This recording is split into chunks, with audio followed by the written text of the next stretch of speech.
Hey guys, this is Ian with another Pro Dota commentary, and I'm super excited for this game today. Hello and welcome to this audio commentary done by Darkson. What's up, Dota? Hello and welcome to another audio commentary done by Luminous. Hey guys, what's up? This is Lazarus here, and this is another Dota game. Hello everybody, this is Phantom, and welcome to another English Dota audio commentary. Hey guys, this is Stalker bringing you another Pro Dota commentary. Hello guys, this is Jack, and I am back for another Dota cast. Hey everyone, this is Luminous coming at you with another Pro Dota commentary, and today I am bringing you Deity versus ToT.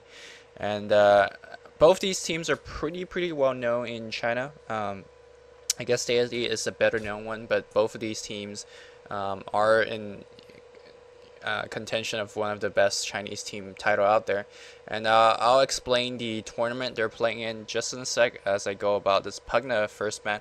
Pugna first ban is kind of odd, but it does limit things like line, so I guess maybe they're going for a high mana intensive strategy, or it could mean they're going for a pushing strat as well. As we see Enigma ban. Enigma ban in Chinese is pretty much standard, so I'm not going to talk too much about it.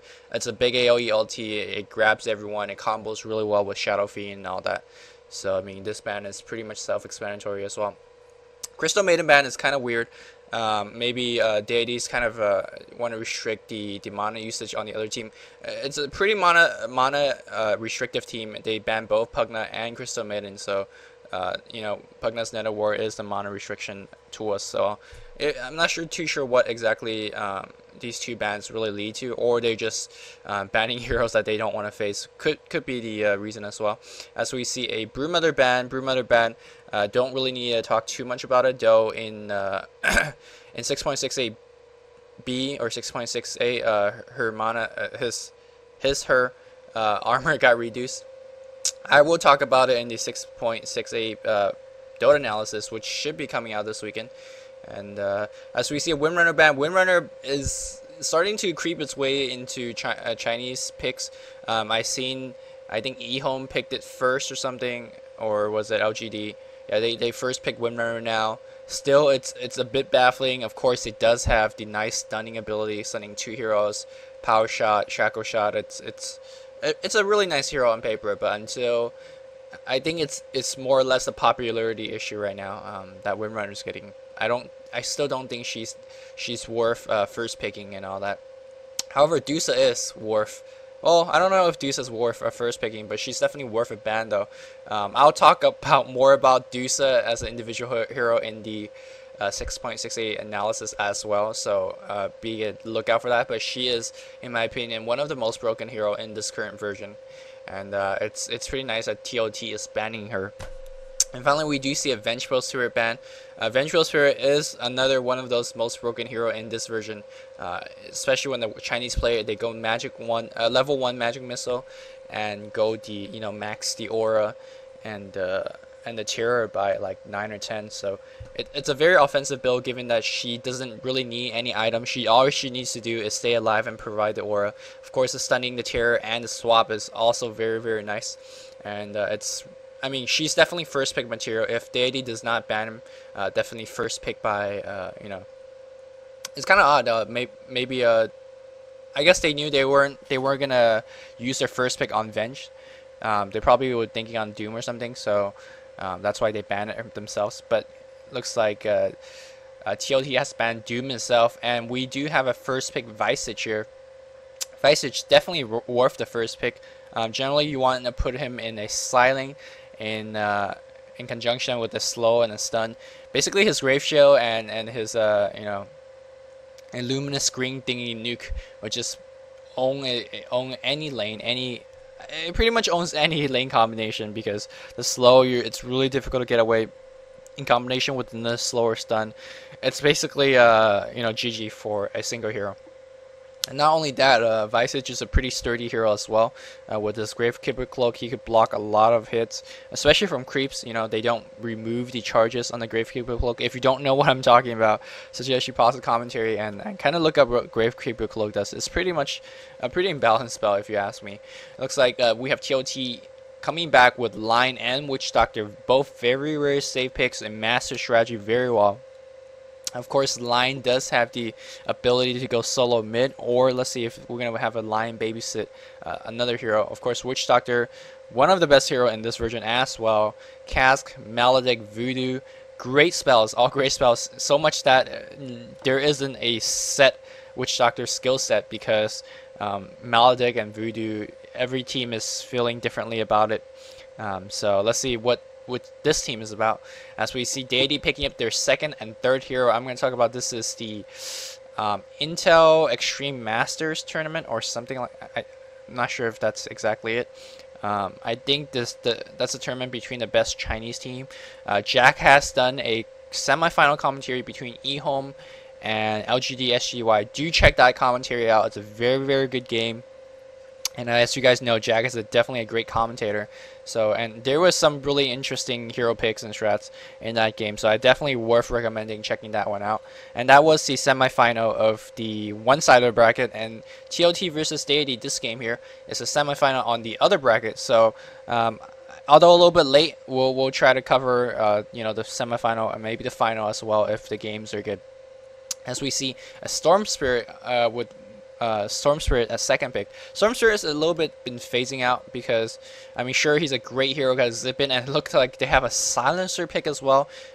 Deity going some of the heroes that you don't generally see here, because, I mean, Silencer, he's really good on paper as well. I mean, global silence, you know, really lane harass, but his presence in mid game seems to be really, really poor. And most teams nowadays just put Silencer as a babysitter, and even as a babysitter, he's not that good. Last Word, of course, is pretty broken, but other than his Curse Harass, where it's not really Curse Harass in itself is not too much effective. If you look at the, you know, the Scourge heroes, they do so far from the Line and the Witch Doctor. The spells aren't too mana intensive. They're pretty much spamming. To be able to spam, so Silencer is not too good of a pick. However, I mean, once Silencer could you know, press E in the right time, it could definitely make or break a team fight. And in conjunction with the Storm here, once the Storm zips in and then everyone's trying to focus on the Storm, once the Silencer press E there, Storm's gonna have absolute free reign, grappling, you know, nuking and everything. So it's not a bad combo here, but it really Deity. Let's see what they're gonna round out with their last two pick. ToT. Not too sure what they're gonna go into either here. Silencer does restrict really well. They can't go too much into a channeling hero, so channeling ultimate. What they do, they will go to channeling Shadow Fiend though. Shadow Fiend channeling is not really channeling because they do have the presumably he's gonna get the BKB, and they're gonna get a Kunkka as well. So ToT does have some option here. They're probably gonna lane the Witch Doctor with the Kunkka, and now they're gonna have a Shadow Fiend solo somewhere, and probably align either soloing with a jungler or something else. I'm gonna pause this real fast to answer the phone. Okay, I'm back. So, forgot what I was saying. Yeah, the laning of the Scourge. Yeah, Witch Doctor and Kunkka should most likely be in lane, and the line could solo or support here, and it's really up to what ToT needs to pick last. And I'm not exactly too sure. Any hero that goes into BKB wouldn't be a bad choice. If you look at the center lineup right now, there's 3 intelligence. None of those intelligence are pretty good late game. So if this game goes pretty long, I think Deity's gonna lose it. And it looks like they're gonna pick another intelligence hero. This time is Lich, and Deity's continuing the streak of picking weird hero as we see. Silencer, Storm, and Lich not very picked late, and finally they do have a real pick here. It's gonna be the Drow Ranger. So just guessing the lineup here, we are gonna see a Drow Ranger and a Silencer on one of the lanes. A Silencer with Babysit, and Lich and the Necrolik, and then Storm Spirit solo mid. And probably, I mean, I think that's pretty much apparent here. And let's see how ToT is gonna respond. So yeah, I'm gonna try a new commentating a way to commentate, I guess. Generally, I just say whatever I see on the screen, and I talk really fast. So let's see if I could slow down this time and say more relevant things. But when the action does heat up, I think I just, you know, will rant. Not too sure how you guys feel on that, but and let's see what ToT picks last year. I keep calling them DOT. I'm sorry. This is TOT. I don't know what TOT stands for either, so we'll see. And they're really, really, come on, let's go. Let's go. Let's go. 12 seconds, okay. And, not to spoil the other semifinal going on, we do have a Darkseer pick, so I'm going to pause this at the 10-minute mark, so guys that are listening, the MP3s could sync up there. And then I'm just going to talk about the... Oh, whoa, I did not pause this at the 10-minute mark, my bad. Pause it at the 10:10, 10 minute and 10 seconds. Elapsed replay timer. Yeah, so the Darkseer last pick is, I mean, it works. Darkseer probably is going to jungle now, most likely. And then they're going to give the top solo to the Lion, with the mid solo to Shadow Fiend, and bot with Kunkka and Witch Doctor. I mean, these lanes are pretty much fair. Pretty standard as well here. On the bottom lane, we do see a Necrolic, Silencer, and Lich going bot. So we're going to see a tri-lane. Silencer, this is the reason I don't like Silencer. Silencer is not too offensive as a hero. So, I mean, like, all you really do is curse, harass. That's, of course, it does good damage. It, you know, minus mana and all that. But really, that's not offensive at all. It's not a slow, it's not a stun, and it's not really a hardcore nuke, to be exact. So, I mean, it's not too good as it's just tri-lane hero.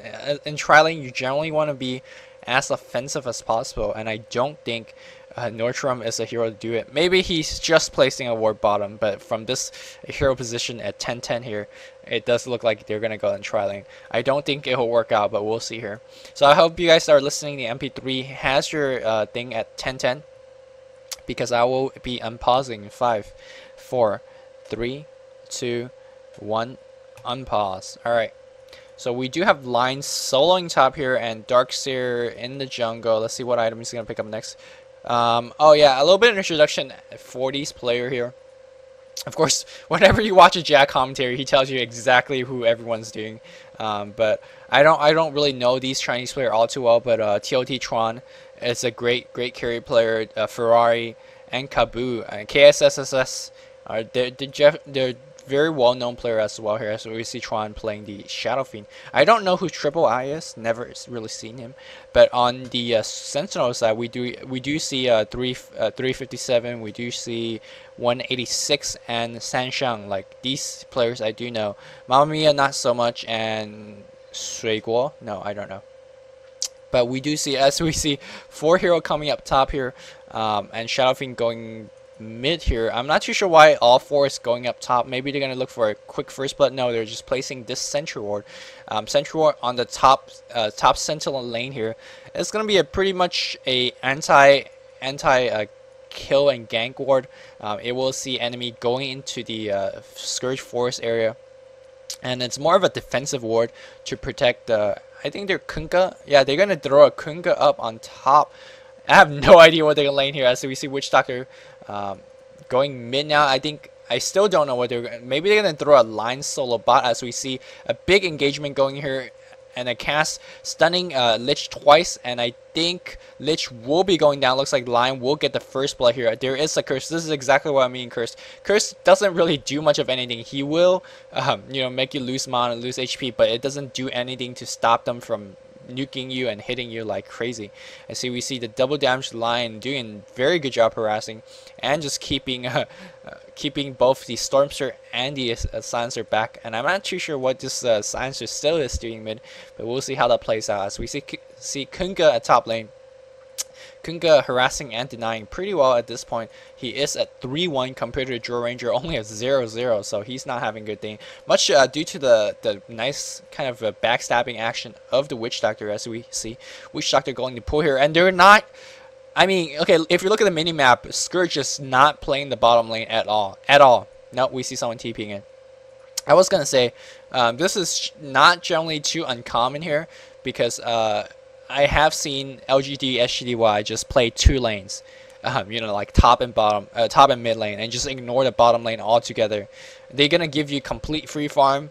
In exchange, they'll gank the shit out of your other 2 lanes. But Looks like ToT is not doing this, as we see a gank going out on Shadow Fiend mid lane, and not exactly too sure how that happened. I apologize that I missed it. I was talking about the 5 hero and 2 lanes combo, but